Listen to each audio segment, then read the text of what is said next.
एक बार आपका फिर से एजी मैग्नेटिक एवं टीम की तरफ से हार्दिक स्वागत है। पिछले वीडियो में हमने आपको बताया था कि ये गहनों का कुछ संबंध होता है, इनके कुछ साइंटिफिक व्यू होते हैं, कुछ एक्यूप्रेशर पॉइंट्स होते हैं जहाँ पर यह गहने पहनने से वहाँ पे एक एक्यूप्रेशर क्रिएट होता है और कहीं ना कहीं हमें हमारे शरीर को स्वस्थ एवं हमें निरोग बनाता है। उसी कड़ी में सबसे पहले हम बात करेंगे सिंदूर की, कि फीमेल में सिंदूर क्यों पहनाया जाता है, सिंदूर का क्या साइंटिफिक व्यू है। तो सिंदूर, जहाँ पे सिंदूर का अपना एक स्पेसिफिक कलर होता है, जैसा कि पता है आपको बजरंगबली को सिंदूर ही लगता है। सिंदूर जैसे ही हम बजरंगबली का नाम लेते हैं शरीर में एक ऊर्जा आती है, तो सिंदूर का कलर ही ऊर्जावान है। और यहाँ पे पॉइंट है यूट्रस का, तो यूट्रस को स्ट्रांग बनाए, इसीलिए बिफोर मैरिज यह सिंदूर अवॉइड होता है, पहनने को मना होता है। आफ्टर मैरिज ही हम सिंदूर लगाने की अनुमति देते हैं ताकि यूट्रस उसका स्ट्रांग हो। यूट्रस के जो पॉइंट हैं यहीं पर होते हैं, इसीलिए यह शादी के बाद ही इसको लगाने का प्रथा है। अब इसी के बाद हम जानते हैं कान में भी देखा होगा कि अपने कान में छेद कराया जाता है, तो कान मेल फीमेल दोनों करा सकते हैं। यह ब्रेन का पॉइंट होता है, स्ट्रेस का पॉइंट होता है, तनाव का पॉइंट होता है। एरिकुलर एक्यूपंक्चर के अंदर ये पूरा कान ही बॉडी है और ये पूरा ब्रेन है। इसलिए कई बार बच्चे भी जब बच्चों को हम पनिशमेंट देते हैं तो कान खींचते हैं ताकि उसका ब्रेन स्ट्रांग हो। साधु महात्मा लोग मन को शांति खोजते हैं, मन को शांति चाहिए उनके, इसीलिए यहाँ पर चंदन लगाते हैं, बिकॉज चंदन का नेचर, सैंडलवुड का नेचर कूल होता है, तो आपके दिमाग को भी कूल रखता है, ठंडा रखता है। वैसे तो कहा ही गया है कि दिमाग को हमेशा कैसा रखना चाहिए, ठंडा। दिमाग को ठंडा, पेट को नरम, पैर को गरम, ऐसा प्राकृतिक चिकित्सा में भी कहा गया है। हाँ, हम बात करते हैं कि बिंदी लगाने का, जो कि फीमेल में ही बर्डन है बिंदी का। तो जो पुरुषों में देखा गया होगा कि पुरुषों भी यहाँ पे टीका लगाते हैं, या हम कई बार टीका यहाँ पे लगाते हैं जिससे कि मन अच्छा रहे, थर्ड आई चक्र एक्टिवेट हो, मन अच्छा रहे। जिसको शांति चाहिए दिमाग, वो चंदन लगा सकता है, कूलिंग इफेक्ट देता है। और फीमेल को बिंदी इसलिए कहा गया है कि उनका हमेशा वो तनाव में रहते हैं, स्ट्रेस में रहते हैं, और कहीं ना कहीं जैसे कि मन उनका थोड़ा एक्टिव रहे, है ना, डल ना रहे, सुस्त ना रहे दिमाग, इस वजह से, किसी परेशानी की वजह से, इसलिए भी उनको बिंदी हमेशा लगाने का प्रथा है। आफ्टर मैरिज बहुत सारे कई बार स्ट्रेस, तनाव, चिंता तो बढ़ ही जाता है, तो सबको ही पता है। साथ ही साथ हम आते हैं अगला, यहाँ पे भी रिप्रोडक्टिव ऑर्गन का पार्ट है, इसलिए फीमेल में ही बनाया गया है। जेनाइटल एरिया का पार्ट है, सेक्सुअल एरिया का पार्ट है, इसलिए फीमेल में ही केवल नाक छेद कराने का प्रथा है। कुछ यहाँ पे भी कॉन्स्टिपेशन के लिए होता है, ये कहीं ना कहीं थोड़ा कम हो गया। पहले भारत में यहाँ पे भी होल कराया जाता था ठोड़ी के ऊपर, ये भी कॉन्स्टिपेशन के लिए बहुत ही अच्छा पॉइंट है। जिनको पाइल्स है, कॉन्स्टिपेशन है, गैस्ट्रोइंटेस्टाइनल डिसऑर्डर की कोई भी बीमारी है, तो यहाँ पे भी छेद करा के यहाँ पे भी पहना जाता था, पहले ऐसा प्रथा था। आज भी होता है, धीरे धीरे कहीं ना कहीं ये कम हो रहा है। टैटू बनवाना या गोधना कराना, ये भी शादी के बाद एक रिवाज होता है कि एक छोटा सा ही सही, एक ओम ही सही, या कुछ लोग आजकल तो टैटू फैशन सा बन गया है कि बड़ा बड़ा स्टिकर, चित्र बनवा रहे हैं लोग, लेकिन टैटू भी उसमें से एक आता है कि वहाँ पे इम्यूनिटी बढ़ती है इससे। जब हम वो छेद करके वहाँ लिखते हैं नाम, तो ये भी एक्यूपंक्चर के पॉइंट को ही एक्टिवेट करता है। साथ ही साथ हम बात करते हैं रिंग की, तो आपने इंगेज सेरेमनी तो देखा ही होगा, और सबको रिंग पहनाया जाता है। इसी फिंगर में क्यों रिंग पहनाया जाता है, क्योंकि इसका जो अटैचमेंट है दिल के साथ है, स्पाइनल कॉर्ड के साथ है, ताकि आपके अंदर हार्मोनल की कोई चेंजेस ना आए, आपका स्पाइन मजबूत रहे, आप इस कैपेबिलिटी को दोनों लोग मिल के अपने जीवन को संवार सको, अपनी स्पाइन को मजबूत बनाओ, आपके शरीर का जो ब्लड सर्कुलेशन है, रक्त संचार है, वो अच्छा रहे, इसीलिए रिंग फिंगर में ही रिंग पर पहनाने का प्रथा है। साथ ही साथ अब हम आते हैं चूड़ियों पे। तो फीमेल में आपने देखा होगा कि आफ्टर मैरिज जब उनकी शादी हो जाती है तो कहीं ना कहीं बहुत सारी चूड़ियां पहना के विदाई होती है। यह पंजाबी लोगों में, सिख लोगों में, सब हिंदू मुस्लिम धर्म सब में ऐसा देखा गया होगा। आफ्टर मैरिज वो भी लाल चूड़ियां, जो कि अच्छा प्रतीक मानी जाती हैं, है ना, तो इसीलिए हमें वहाँ पे बहुत सारी चूड़ियाँ पहनाते हैं, क्योंकि यहाँ पे जो पॉइंट है यह लंग से रिलेटेड है, और साथ ही साथ स्ट्रेस से है, एंजाइटी से है, फियर से है, तनाव से है, चिंता से है।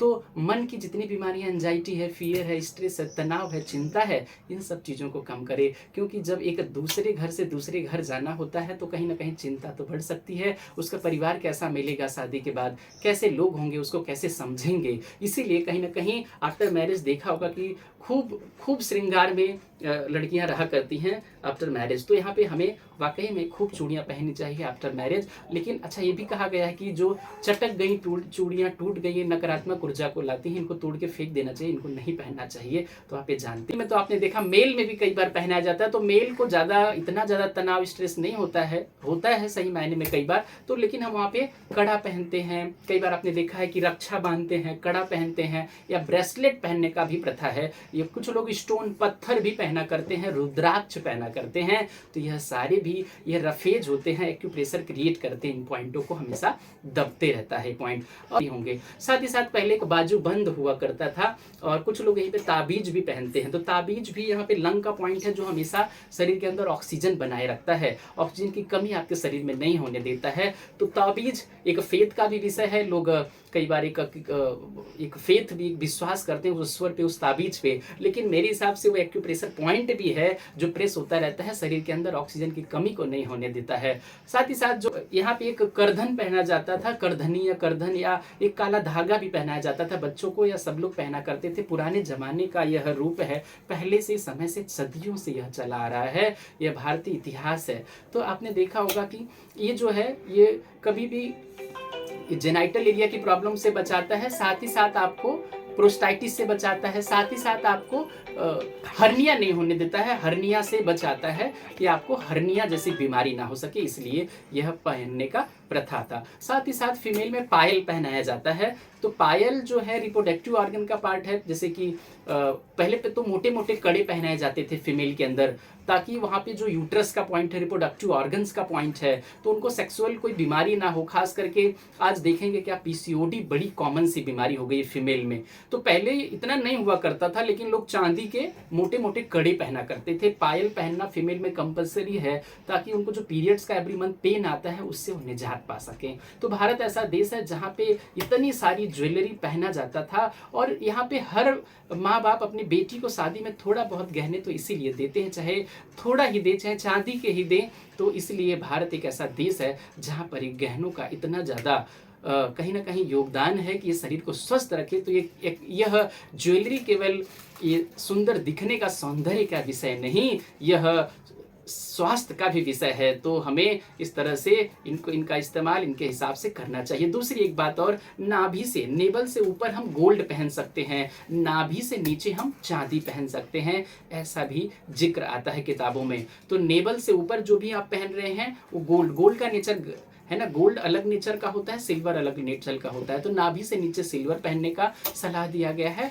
और नाभि से ऊपर गोल्ड पहनने का। कुछ लोग नाभि में भी होल करवाते हैं, नाभि में जो छेद करवाते हैं तो नाभि हिलने नहीं देती, वो अगर हिल गई तो पता भी चल जाता है, वैसे हिलने नहीं देती। नाभि भी हमारे खूबसूरत होने का एक, जितनी अच्छी नाभि हो इतनी खूबसूरती होगी इंटरनली। तो नाभि भी एक सौंदर्य का, नाभि पे भी छेद कराया जाता था। ऐसे कमर में भी, कमर के पट्टा आते थे, चांदी के हुआ करते थे, वो भी पहले पहने जाते थे। तो इस तरह से यह मंटिका भी हुआ करता था पहले, यहाँ पे शादी के बाद लोग पहना करते थे, है ना। कान में भी एक यहाँ से डाल के यहाँ पहना जाता। तो अलग अलग तरह के ये सब कॉस्मेटिक एंगल नहीं थे, स्वास्थ्य के साथ जुड़ाव था इनका, आपको स्वस्थ रहने के लिए बनाया गया था। और इसका ओरिजिन जो भारत में ही है, इसीलिए कहा गया है कि जहाँ पाँव में पायल, हाथों में कंगन हो, माथे पे बिंदिया, it's happen only in India. Thank you so much दोस्तों, आप सभी का तहे दिल से हार्दिक आभार।